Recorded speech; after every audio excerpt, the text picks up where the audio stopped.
And welcome, and Merry Christmas, Happy Holidays, whatever it may be.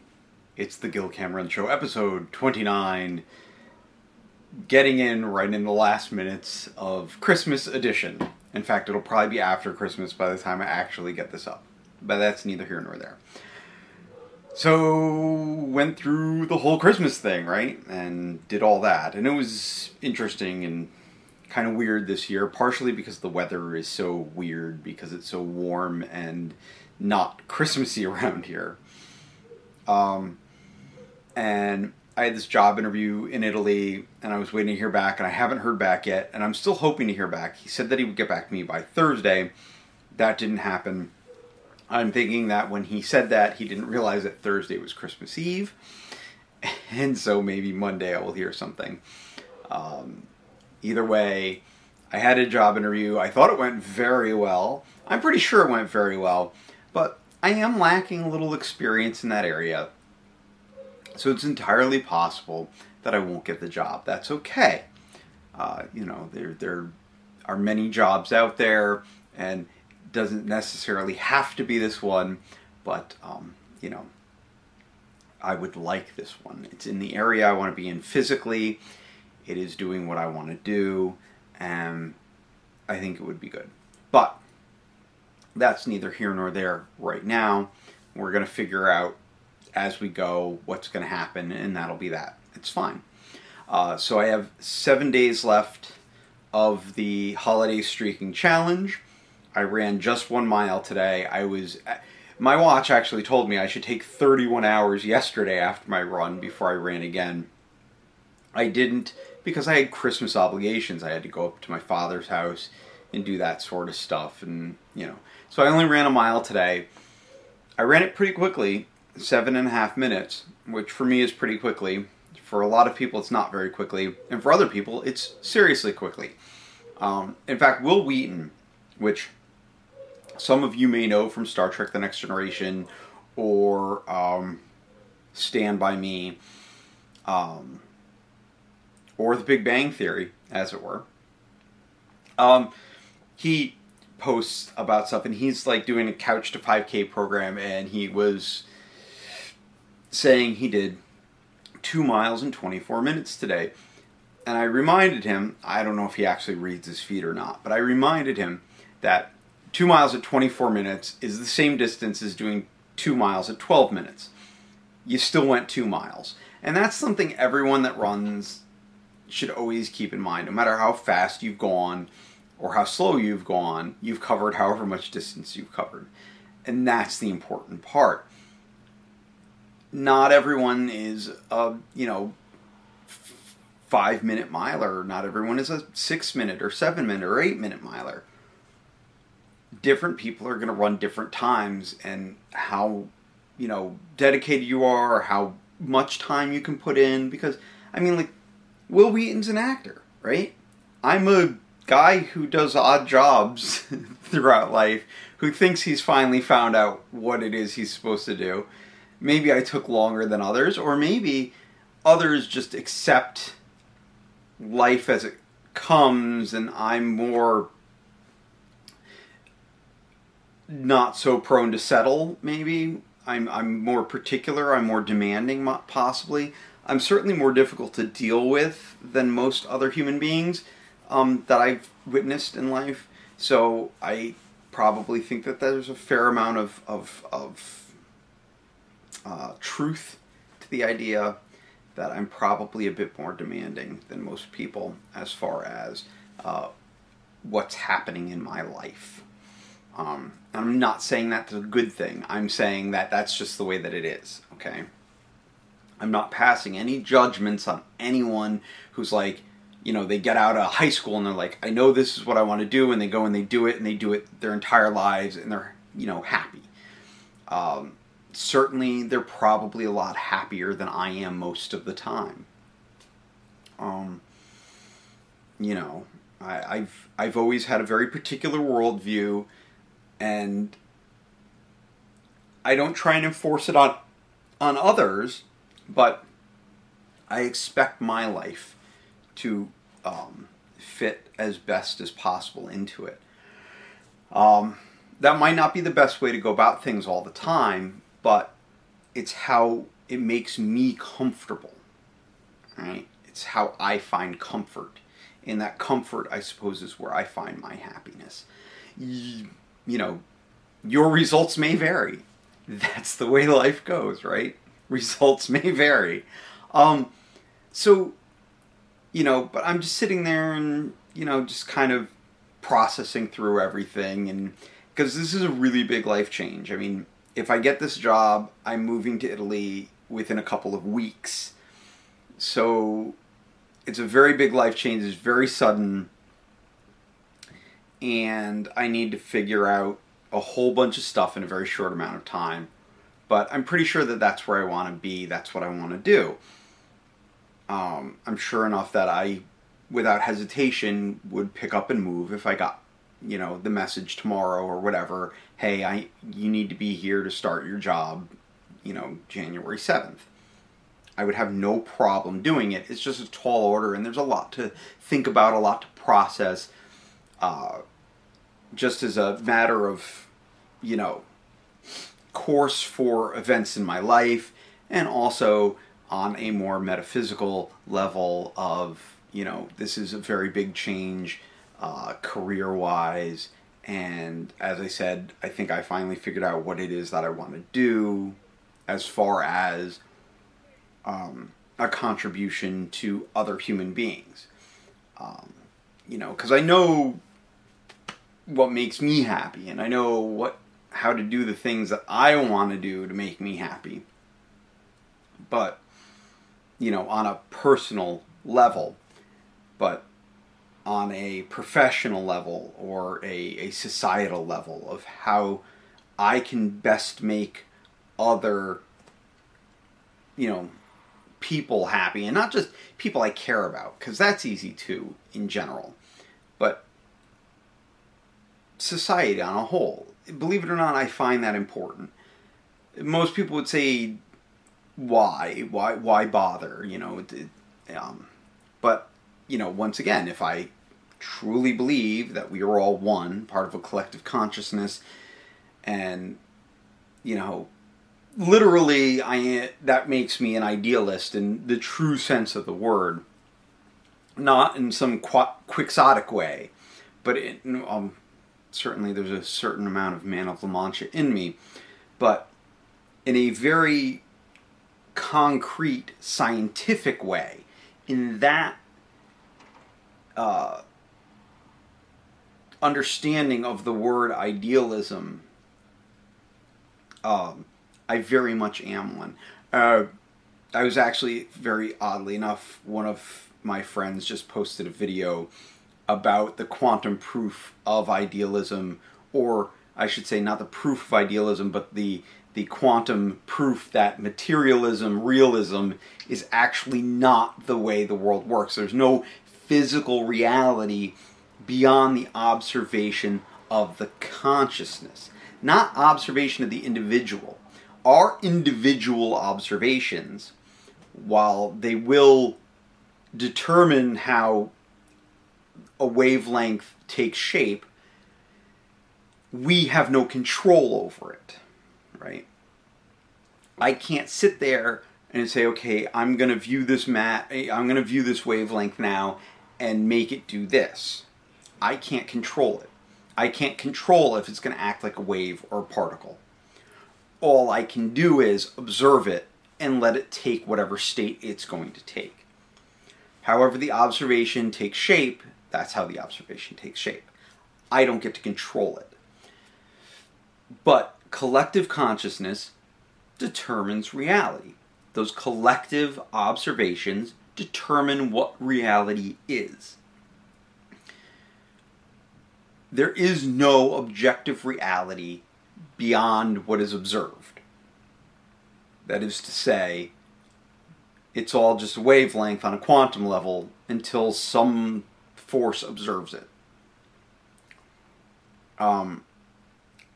So, if we're all just part of one collective consciousness, obviously I need to do something to contribute to that. apart from just being someone who sits there and, you know, observes things and causes things in that way to end up taking shape. However, my observations end up affecting that.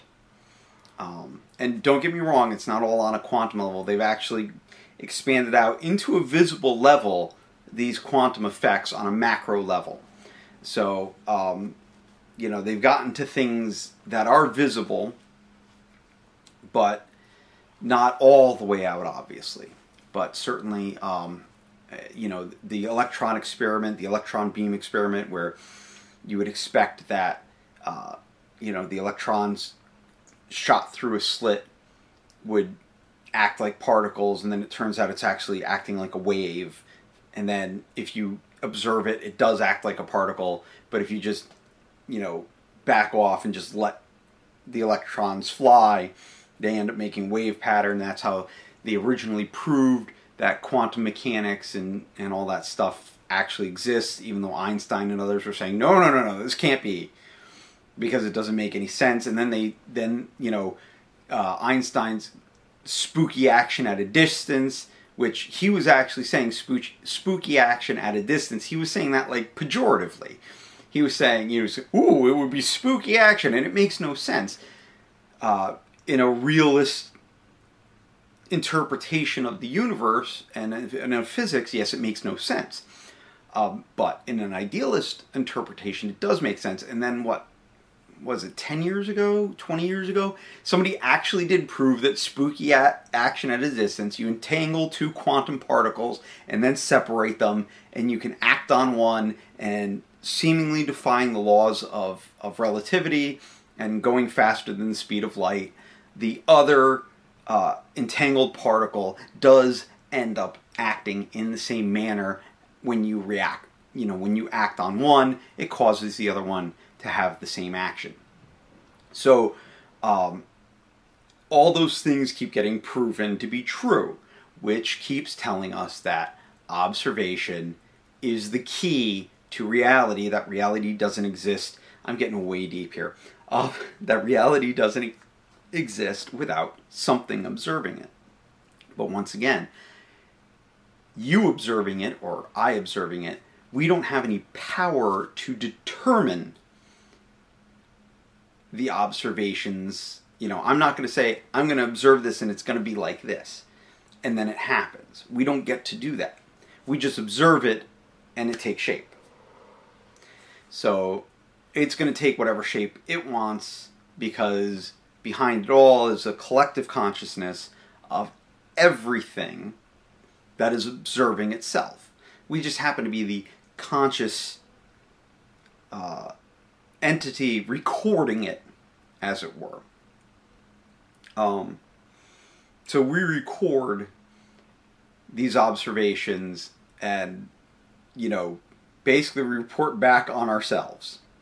So that's the way I see it. That's the way, in general, as a layman trying to explain it, I think would be the best way to put it, would be that we're the recorders of everything, observing, coalescing reality, and then we end up reporting it back.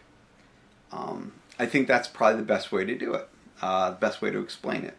So, in that we're all connected and all is one, and that there is no objective reality outside of observation, I feel like I should be a contributing member of society, of human society in general, as a direct family, and Earth society on the whole as the extended family, as it were. So I want to do the best that I can. I think that helping people to communicate across all these divides that we've created in our attempt to catalog reality is probably the best way for me to do it, because I understand that our attempts to catalog reality have started off very small, when we didn't have a lot of understanding of reality. So we broke things down in a way that was very, I mean, it served the purposes of the people that were making the categories very well. And it helped them expand their wealth and their resources. But it did a great disservice overall to the reality that is.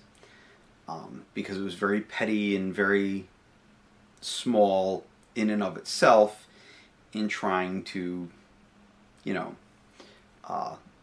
basically say, well, I deserve more than those people on the other side of the hill.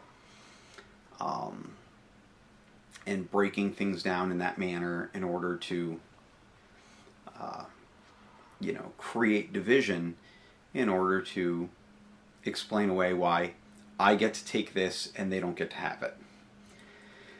So we created all these divisions, and now it's important to get rid of them so people can start seeing that there's more out there, and our jobs as human beings in the grand scheme of the universe, as it were, is more important than just dividing up shiny metals and, you know, land. And, you know, I've touched on this a lot over the time I've been doing this with you. This idea that we're explorers, that we're adventurers, that we're supposed to be getting out there, finding out what's out there. And I truly do. I believe that we are the conscious extension of the universe, and there may be others like us out there. But getting that detection is very difficult because there's a whole temporal aspect to the observations, right? So if I'm looking at a star 30 light years away, well, I'm looking at that star 30 years ago. So let's say I were an observer 30 light years away from Earth, and I'm looking back on the sun, and I'm looking back on the Earth. I'm seeing the Earth as it was in 1985. Right? If I'm 300 light years away, then I'm looking at the Earth as it was in 1715. Right? You see where I'm getting at here. So if there's intelligent life 3,000 light years away, and they're looking back on us right now, they're looking back on us, and where are we? Right? We're in, you know, 1000 BC, before the current era, BCE. You could use the Christian version of it, BC, but, and it is Christmas, right? But, you know, the more accepted scientific explanation, or, you know, nomenclature is BCE. So they're looking, you know, about 1000 BCE, and what are they seeing? They're seeing the birth of the Roman Republic, basically. Or not even, they're looking at the birth of the Roman Kingdom. What am I even thinking about? Yeah, right? So they're right around that time, like, you know, way far back in human history. Which actually, in human history, in the real sense of the term human history, actually isn't that far back. But in our limited view of it, it is that far back. Considering that most of us view human history in, you know, 70, 80-year segments. And for us, 100 years is a really long time. 200 years is a significantly long time.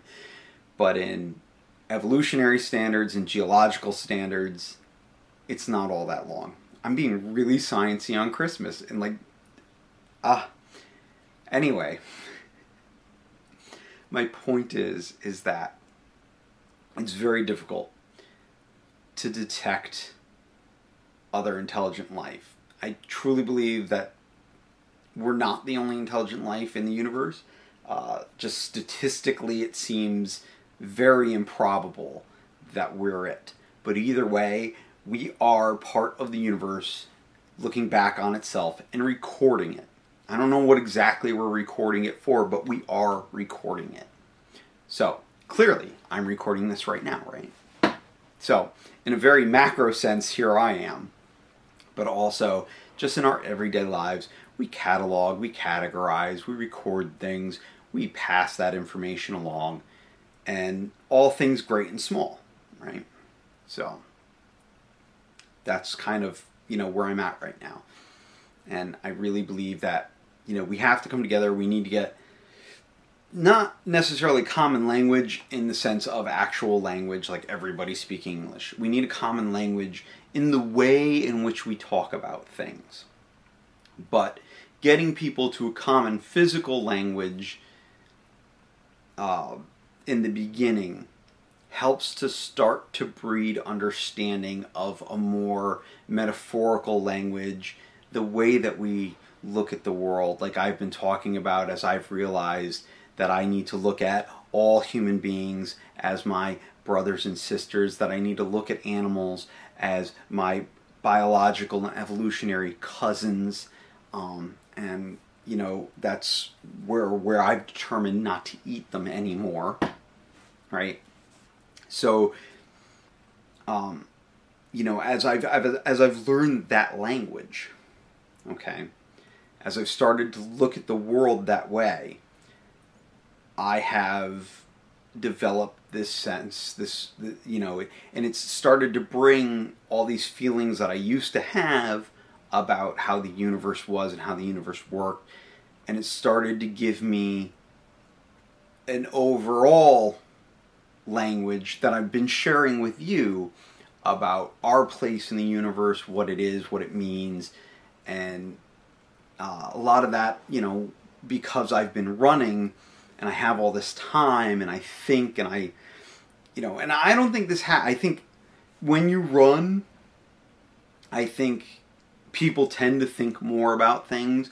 I don't necessarily believe that everybody's mind goes the places that mine go, simply because I don't think everybody has the same base of learning and the same base of thinking about things the way I was given through my grandfather and other people in my family who basically, as I was growing up, would instruct me more to examine the world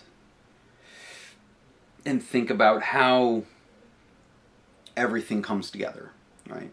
So I was conditioned to already look at things that way and continue on, and through running, it's given me this time to sit there and think more deeply about it. And as I said, as I've developed more of a language based on everything else, I have come to more realizations, and it's actually broadened that language and broadened those ideas and made things come together more. And a lot of things that I felt when I was younger that I maybe put to the back of my mind, with this new context, with this new language, have come back out and have started making more sense in these contexts, right? Of being the explorers, being the adventurers, being the recorders, being the journalists of what reality is, right? So, and I get like all the moral implications, but most of those resolve themselves once again when you start using that language of other human beings, all other human beings, even the really bad ones, even the ones that we all agree are just terrible. They are our brothers and sisters, and we need to act accordingly, right? And a lot of people have been challenging me on that recently. And it makes me think about it more. And people are like, but if somebody was going to kill you, wouldn't you want to defend yourself? And there's a part of me, obviously, that does want to defend I want to live, right? But I have to say, if it's a situation where somebody's just, if someone's robbing me, I'm going to try and explain to them, look, you don't have to kill me. You can just take whatever you want, whatever. Right? You don't have to kill me. You don't have to beat me. I get that you're upset. Life has treated you shitty. But this is just stuff. I'll be fine if you just let me live, right? But if someone is conditioned to hate me, like, you know, governments and leaders and other people seeking power condition us to hate others, right? The Archbishop of Canterbury yesterday, or maybe it was earlier today, said that ISIS, Daesh, they should be called Daesh. Oh, they want to cut my tongue out and kill me for that. Daesh. You foolish, foolish people. And they're just foolish, and I feel bad. I really do. I would try and give one of them a hug before they cut my head off. Assuming they don't drug me, but I'm pretty sure that's what they do. They drug these people pretty heavily before they... Because I imagine most people would kind of go kicking and screaming into their death. So I imagine they probably drug them pretty heavy. But I would like to think that I would, you know, want to give these people a hug. Because I'm not going to hate them. They want me to hate them because that justifies what their leaders are telling them. Just like our leaders, the Archbishop of Canterbury, Daesh wants to kill us. They want to kill Christians. Well, they've killed more Muslims than anyone else, for one. Because those Muslims aren't right Muslims like they are, right? Because their leaders tell them, oh, well, the West, they want to kill Islam. Oh, and also, these other Muslims, they want to kill Islam too. We're the only ones that follow the real Islam. Christianity went through this too, by the way. In ways it kind of still does. But it certainly has gone through this. There certainly have been plenty of wars documented between Protestants and Catholics and Orthodox. And, well, Orthodox is still Catholic, but there was a rift there, and there's a lot of craziness, right? So the fact of the matter is that, you know, over the centuries, there's been a lot invested in leaders and people seeking power, getting one side, their side, ostensibly, to believe that the other people want to kill them because of, you know, who they are, what they believe, and this, that, the other thing. And there's a fair amount of, you know, they hate us because we're better than them. And both sides do it. Well, here's the problem, right? On the surface, we're always led to believe, well, one side has to be right, but that's a false dichotomy. No, there's nothing right about what Daesh is doing, okay? But there's nothing really right about any of those other governments and what they're doing. Not that Daesh is really a government, but that's besides the point. Because they're kind of artificial creations, too, of the breakup of the imperial European powers after World War I and the Ottoman Empire after World War I, where, you know, they forced these countries together out of different ethnicities and stuff that never really went together before the imperialists came in and said, okay, you're all going to be good. And that's all part of the problem there, right? So, like, everyone keeps killing the Kurds. The Kurds are the only ones going in and actually doing anything against Daesh. We all agree that we want to get rid of Daesh, but for some reason we only let the Peshmerga, which are the Kurds, fight them. The Turks don't like them. The other Iraqis don't like them. The other Syrians don't like them. Nobody likes them. But they're awesome fighters. And, you know, the reason nobody likes them is because they generally sit on fairly nice resources, and they want their own country, and they've always wanted their own country, and they've always believed they should have their own country. And that's been a lot of the problems. That's why Saddam Hussein gassed them. That's why you keep reading about Turkish planes accidentally bombing them. And of course, the Turks are kind of saying it's accidental. The Kurds are saying, no, it's definitely not accidental. And it's all crazy, right? So basically, you have this group that's trying to take over the area. You have everyone else who's fighting everyone else, and this group trying to take over the area. And the one group that's having real success over the other group that everyone agrees we absolutely have to get rid of is getting attacked by almost everyone else in the area. And then we, interject ourselves. And by we, I don't just mean America. I mean the UK, France, all sorts of different factions. And,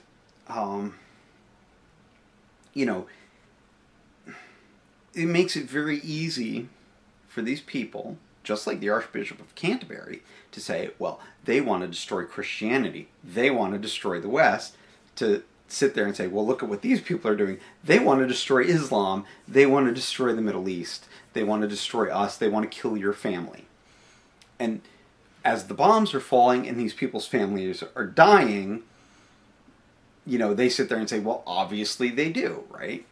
And then they have sympathizers or whatever who do stupid things like run into a mall and start shooting, or explode themselves in a crowded place, a soccer stadium, and start shooting in a restaurant and everything. I'm obviously making references to San Bernardino and Paris. And they're sitting there and they're saying these things, and then, our families are dying and getting killed, and then we have our leaders saying, well, they want to kill the West, they want to kill Christianity, and we're like, well, of course they do, see what's happening? And we don't get that. Both sides are hearing the same thing, obviously against each other, and then they're seeing the same thing being perpetrated by each side, and the people who don't have that scope, that don't step back, that don't have that language of we are all brothers and sisters, we are all here for a higher purpose, to observe, to explore, to adventure, to learn about the universe in which we live for the brief time that we're here, and then to pass that knowledge on and expand that knowledge. The people that don't have that language get very wrapped up in this idea that, yes, well, the other side's out to kill me, and it's either one or the other, it's us or them, because they don't have that language, and they don't have that understanding, and they don't have that discerning nature to question and examine and to look at the world and the reality in which we live and in which we create. And in that spirit, that's kind of my Christmas message, bringing this all together, right? Is that, every now and then in human history, we've had these moments where we come very close to really being human. The Christmas armistice of 1914, it wasn't all across the Western Front, but this is obviously World War I, but most of the Western Front for days was silent. People went out and fraternized with the other side, and they started learning these people aren't any different from me. They actually started learning because they started talking to each other in a common language. And, I mean, yes, it was a common physical language, but at the same time, they were sitting and they were learning, well, our leader said this about you, your leader said this about us. And they started realizing, and they started playing football together, not American football, they started playing football together. They started trading presents and things like that. Over the next year, when they finally did get them fighting again, over the next year, a lot of the leaders made sure that things soured more. But there were still, during Christmas, small bands of people doing, even prisoner exchanges and things like that. Then they introduced chemical warfare. A lot more enmity was introduced because of that. Things, digressed into less civil, and by the end of the war, it was pretty much completely uncivil through the whole thing. But there was a moment there in 1914 where things almost actually got back to being sane and being human. And that's because people started speaking the same language. And they started learning, for a brief moment, that both sides used the same propaganda to further their cause. And the cause has always been, no matter how just the war seems, and I get that horrible things have been stopped by participating in war. And so it looks like, okay, there's perfect justification for it.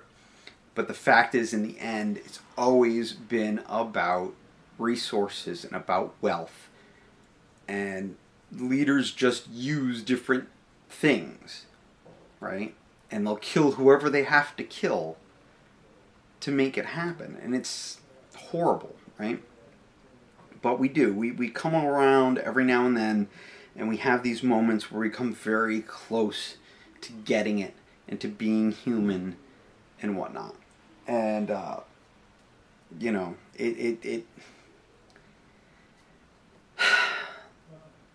I worry that it'll never really happen. But I hope. And that's why I talk about these things and I try and share them. And particularly on Christmas. And around Christmas and all the Christmas-like holidays that they have throughout the world, where, you know, people are taught to look back on what's, you know, the real gifts that they get. It's not the gifts that are under the tree. You know, those are more symbolic gestures of, you know, the people that love you and the love that you have for other people, right? And you're supposed to reflect on those gifts and not really like the new PlayStation or whatever. But my nose is really itchy tonight. I'm sorry. But that's the thing, right? You should look at those gifts that you're given and, you know, share them with your fellow human beings, right? That's the whole point of Christmas, right? And that is the point of things like Hanukkah and Diwali and all these other holidays that people celebrate all over the world. And, you know, people always talk, well, we need to have that spirit year-round. And we do, and that's the whole thing. We need to expand that out and bring in that common language of brotherhood, sisterhood, of our, you know, common evolutionary family, and, you know, get to that point where we're not concerned about, you know, phony man-made borders and start realizing we have this whole universe. Our job is here to observe that universe, not just the world that we live upon, but the solar system that we are a part of, that we live inside of in concert with, and the galaxy that surrounds that, and the cluster that surrounds that, the supercluster that surrounds that, and whatever other mega structures are out there. And these things are structures.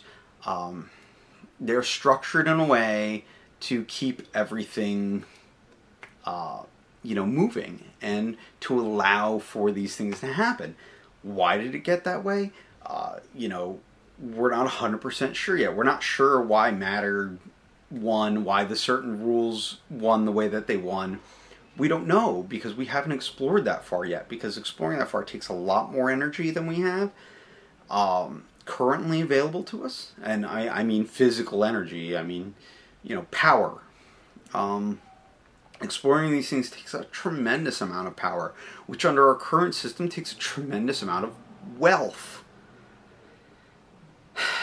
And that's the problem. That's why the system, one of the main reasons the system needs to change. The system actually inhibits us from reaching our potential, from achieving the things that we are here to do, to explore, to have an adventure, to record, to report, our findings, to, you know, determine the universe, right? We don't get to decide how it comes together, but we get to observe how it comes together. And we get to figure out how it got there and the processes that took it from where it was to where it is to where it's going. You know, and we can find these things out, and we can find all these patterns and figure it out. But we can't do it without the resources. And the way that we divide up resources now stops us from doing it. Because to get those resources requires wealth, and, you know, we've actually created a system that in order to create the things we need to do the proper exploration that we need to do, we actually can't afford it. Literally, I just banged my chair into my desk and made that thump. Literally, we don't have enough money to get the resources together to create the power that we require, and we know we have, you know, because we have sound physical theory that instructs us how to do these things. There's the AccuBear drive and things like that, that we cannot explore simply because we don't have enough of our own money that we created, that we made up.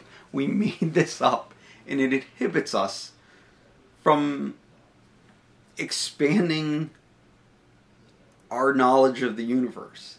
The one thing that we are definitely here to do, expand our knowledge of the universe, we can't do because we ourselves created a system that stops us from doing it. I cannot, and I've actually lost sleep over this idea.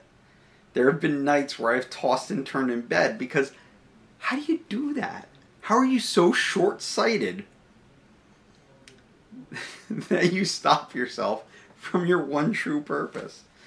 So, and I realize the answer to that is we need to start all speaking the same language, and we all need to start coming to that realization. And I can't tell you all that because there's a bunch of you who will sit there and hear what I just said and be like, what is this lunatic talking about, right? But if you have that same language, if you look at things the way I'm trying to explain them, I don't know if I'm doing that good of a job at it, but the way I'm trying to explain them, then if you see them, you'd be like, oh, okay, I get it now. But hopefully everyone someday comes to that realization, and then we can start, you know, really looking forward to some really awesome advancements. So, you know, I will get one more show in by, well, technically speaking, yeah, New Year's Day. Well, I'll get one more show in by the end of the year. So, Merry Christmas. I hope you've enjoyed this somewhat serious nativity talk about, you know, things and the way I've been thinking about things and trying to bring everything that I've said over 28 episodes together in a way that makes a little bit more sense overall. And sorry for my nose itching, and that I've been scratching at it the whole time. I can't help it. So, I still haven't seen Star Wars. Everyone keeps telling me to see it. I guess eventually I'm going to have to break down and take a look. Maybe I'll go to a matinee or something. But other than that, if you enjoyed this, please share it with your friends.